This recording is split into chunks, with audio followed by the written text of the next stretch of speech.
ఏంటక్క డబ్బా చూపిస్తున్నాను అనుకుంటున్నారా? డబ్బా కాదండి, డబ్బాలో ఉండే జామ్ చూపిస్తున్నాను మీకు. ఇదైతే స్ట్రాబెర్రీ జామ్ అండి, చాలా టేస్టీగా ఉంటుంది. మొన్నైతే గోల్కొండ ఫోర్ట్కి వెళ్ళామని చెప్పాం కదా, వచ్చేటప్పుడు అయితే ఇలా స్ట్రాబెర్రీస్ కనిపిస్తే ఒక 2 బాక్సెస్ అయితే తీసుకున్నాను. మళ్ళీ పాడైపోతాయేమో అని చెప్పేసి ఒక గిన్నెలో సాల్ట్ వాటర్ వేసుకొని అందులో స్ట్రాబెర్రీస్ని వేసేసి ఒక 2 మినిట్స్ ఉంచేసుకున్న తర్వాత ఇలా కట్ చేసేసుకొని పక్కన పెట్టుకోవాలి. ఆ తర్వాత బేస్ అనేది మందంగా ఉండే గిన్నెలు ఉంటాయి కదండి, అవి తీసేసుకొని అందులో స్ట్రాబెర్రీస్ని వేసుకొని లో ఫ్లేమ్లో ఇలా అయితే ఒక 5 మినిట్స్ పాటు ఉడికించుకోవాలి. ఇలా ఉడికించుకున్న తర్వాత ఏంటంటే స్ట్రాబెర్రీస్ అన్నీ కూడా ఇలా మెత్తబడిపోతాయి కదా, అప్పుడు మొత్తం స్మాష్ చేసేసుకోవాలి.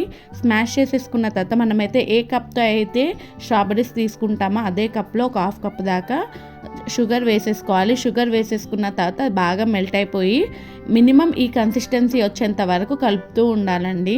ఈ కన్సిస్టెన్సీ అయితే వచ్చిన తర్వాత ఒక table spoon of lemon juice వేసుకోవాలి. లెమన్ జ్యూస్ వేసుకోవడం వల్ల కన్సిస్టెన్సీ అనేది థిక్ అవ్వకుండా కరెక్ట్ కన్సిస్టెన్సీ అనేది వస్తుంది. ఇలా అయిపోయిన తర్వాత అది స్టవ్ ఆఫ్ చేసేసుకొని పూర్తిగా చల్లార్చుకోవాలి. పూర్తిగా చల్లార్చుకున్న తర్వాత ఒక బాక్స్లో మనం స్టోర్ చేసి పెట్టుకుంటే 2-3 మంత్స్ దాకా స్ట్రాబెర్రీ ఫ్లేవర్ని అయితే ఎంజాయ్ చేయొచ్చండి.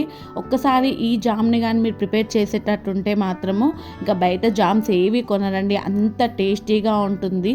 మా ఇంట్లో పిల్లలకైతే చాలా బాగా నచ్చింది, అలానే నాకు కూడా చాలా నచ్చిందండి స్ట్రాబెర్రీ జామ్ అయితే. ఇప్పుడు నచ్చితే ఒక్క లైక్ చేసుకుని అలా మన ఛానల్ సబ్స్క్రైబ్ చేసుకొని ఇంకేమైనా ఫ్రూట్తో జామ్ కావాలంటే కామెంట్ బాక్స్లో కామెంట్ చేయండి.